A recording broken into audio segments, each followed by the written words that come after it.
Hello guys, welcome to the next video tutorial on Android app development for beginners. And in this video we will see an overview of Android activity lifecycle. So in the last video I have shown you that whenever you go inside this Java folder in your app and when you click this main activity, this is the main brain or main logic of your Android activity application.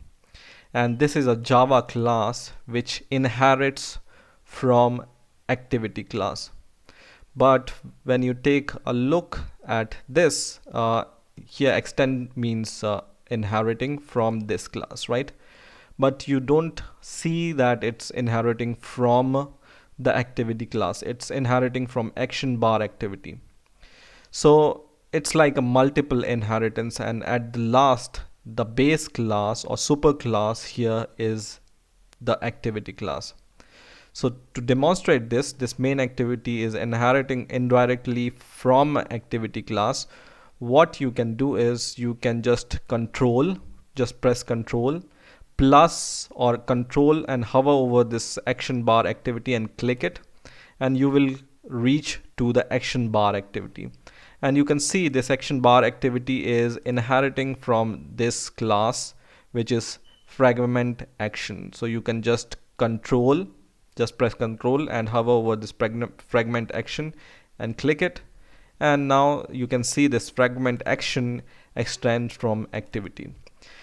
So indirectly, your main activity is inheriting from activity class, right?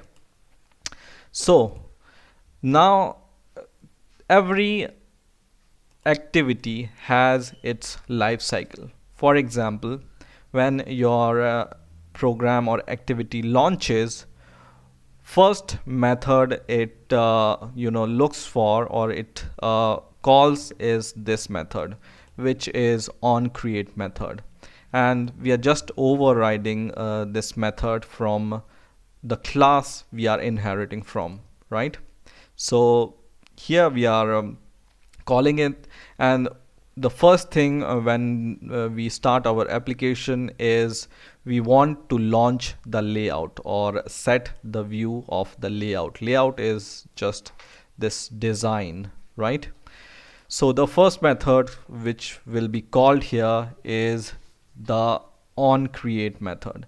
In the same way, here you can call different method. For example, whenever you run your Android app, you can user can resume this, and he can go to some other Android app, for example this Android app, and the other Android app, which was our actual app, was running in the background because it's not closed, but it's running in the background.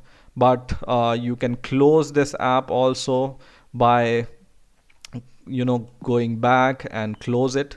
So there are some method which are called when you do these all actions. When you go to your menu here, you can call your app by clicking on the app, and it will open like this, right?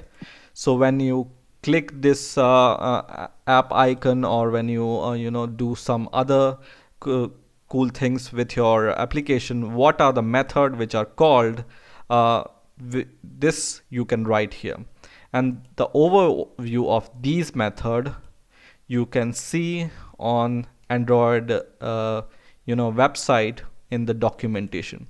This link I'm going to give you in the description of this video, so you can go to this documentation.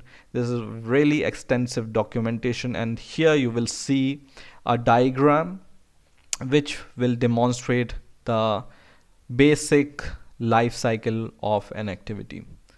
So this is the same picture as this. And what happens when you launch your application? First method which is called, as I have told you, is onCreate, and this onCreate method calls this set content view, which sets the layout for you for the activity, right? Then if you add this method or override this method on start, this method is called when your activity starts. Okay, so after creating your layout, you can call this method. So this method is called. So this is the chronological life cycle of your activity. So these are the method which are called one by one if you add this method in your Java file, main activity Java file. Then you can resume this application or pause this application, right? And in between, this application runs. Okay, so these are the chronological order of these functions which can be called by your activity. So resume, then activity is running. Then if you want to call another activity, for example, you are on the home page of your application and you want to see the about page of your application, you go or you click some button, and then this activity which is running is paused, and then your new activity is going to start. Okay, and then if you unpause this, the activity is no longer visible and stop. Okay, and whenever you shut down or you close your application, it destroys your activity and shuts down, right? So you can go to this page and you can read about these activity and these functions, what every function means. But I'm going to give you an example how they are called in this chronological order, so that we have the better understanding which method is called when we launch our application here. Okay, so that's it for this video. In the next video, I'm going to give you this example of calling all these methods one by one, and we will see how they are called whenever we launch our activity. So I hope you have enjoyed this video. Please rate, comment and subscribe, and